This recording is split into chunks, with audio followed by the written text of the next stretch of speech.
আলকামা রাদিয়াল্লাহু তাআলা আনহু মায়ের সাথে এমন খারাপ আচরণ করেছিলেন, একজন সাহাবী, তো মায়ের সাথে এমন খারাপ আচরণ করেছিলেন। আমরা সকলে লম্বা ইতিহাস জানি, সকলেই ইতিহাস জানি, ঘটনা জানি যে আলকামার ব্যাপারে যখন মৃত্যুর শয্যায় চলে গেল, আলকামা মুখ দিয়ে কালেমা উচ্চারণ হয় না। আলকামা রাদিয়াল্লাহু তাআলা আনহু মৃত্যুর শয্যায় চলে গেল, মুখ দিয়ে কালেমা উচ্চারণ হয় না।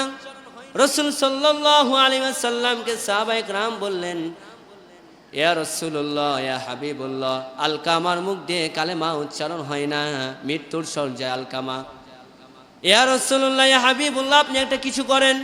রাসূল সাল্লাল্লাহু আলাইহি ওয়াসাল্লাম বললেন, আলকামার মা বাবা কি জীবিত আছে? সাহাবায়ে কেরাম বললেন, আলকামার বাবা মারা গেছে, মা জীবিত আছে। এবার রাসূল সাল্লাল্লাহু আলাইহি ওয়াসাল্লাম বললেন, আলকামার মাকে আমার দরবারে বলবা। রসুল ডেকেছে, আলকামা তোমার মাকে রসুল ডেকেছে। সাহাবায়ে কেরাম চলে গেলেন, আলকামার মাকে বললেন, রসুল সাল্লাল্লাহু আলাইহি ওয়াসাল্লাম, ও বৃদ্ধ মা আপনাকে ডেকেছে। এবার আলকামার মা চলে গেলেন, আলকামার মাকে রসুল সাল্লাল্লাহু আলাইহি ওয়াসাল্লাম বললেন, ও আলকামার মা, আলকামা কি করে? তোমার সাথে কি খারাপ আচরণ করে, নাকি ভদ্র আচরণ করে, নাকি ভালো আচরণ করে? সত্যি করে বলবা, তুমি একজন মা। এবার আলকামার মা ডাক দিয়ে বলেন, আমার ছেলের কোনো দিকে কমতি না, নামাজ পড়ে, হজ করে, যাকাত দেয়, আমল করে, সব দিকে ভালো। কিন্তু আলকামা বইয়ের কথা শুনে আমার সাথে খারাপ আচরণ করে, আমি আলকামার প্রতি অসন্তুষ্ট। এবার রাসূল সাল্লাল্লাহু আলাইহি ওয়াসাল্লাম আলকামার মাকে বললেন, আলকামাকে ক্ষমা করে দাও। সুবহানাল্লাহ পড়েন। আলকামাকে ক্ষমা করে দাও, না তো আলকামার জন্য জাহান্নাম রেডি। আলকামাকে ক্ষমা করে দাও। রাসূল সাল্লাল্লাহু আলাইহি ওয়াসাল্লাম এই কথা বললেন। আলকামার মা ক্ষোভ নিয়ে, রাগ নিয়ে বললেন, আলকামাকে আমি ক্ষমা করব না। রাসূল সাল্লাল্লাহু আলাইহি ওয়াসাল্লাম এবার টেকনিক অবলম্বন করলেন।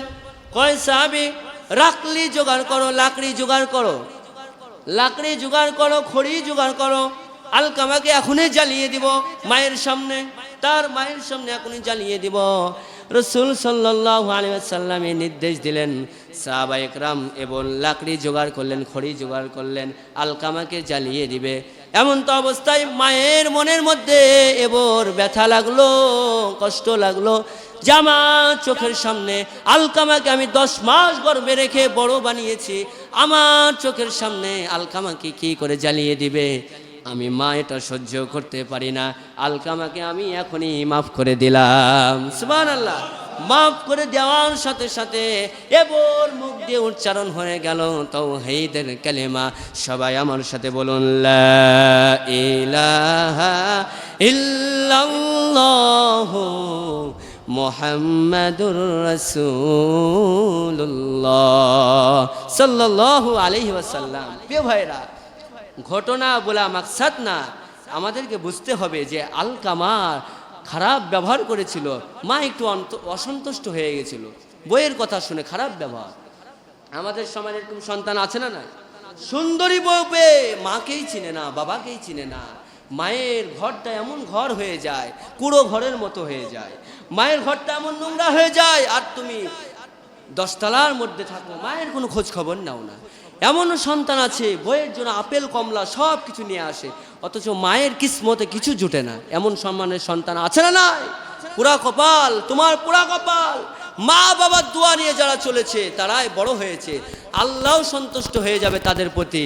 মা বাবাও যদি সন্তুষ্ট হয়ে যায়, আল্লাহ সন্তুষ্ট হয়ে গেলে জান্নাত তোমার জন্য রেডি।